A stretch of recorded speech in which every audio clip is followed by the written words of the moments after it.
जादुई पंछी और रहस्यमयी जंगल। बहुत समय पहले की बात है। एक छोटे से गांव में आर्व नाम का एक बालक रहता था। वह बहुत जिज्ञासु और निडर था। गांव के बुजुर्गों से उसने सुना था कि पास के जंगल में रहस्यमयी शक्तियां बसती है, लेकिन वहां जाने की मनाही थी।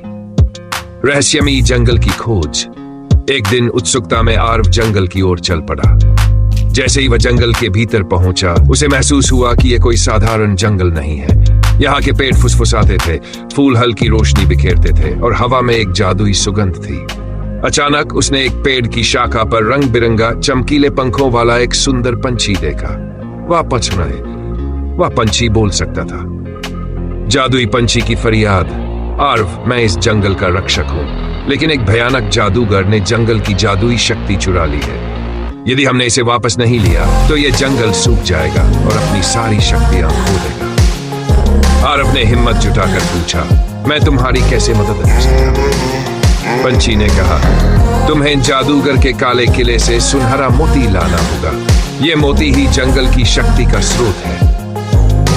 साहसिक यात्रा। आर्व और पंछी ने मिलकर यात्रा शुरू की।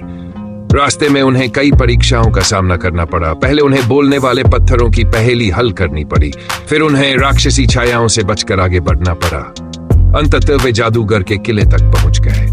वहां एक विशाल दरवाजे पर एक पहेली लिखी थी, जिसका कोई रंग नहीं पर हर रंग में होता है। बताओ वह क्या है? आर्व ने सोचा और जवाब दिया, प्रकाश।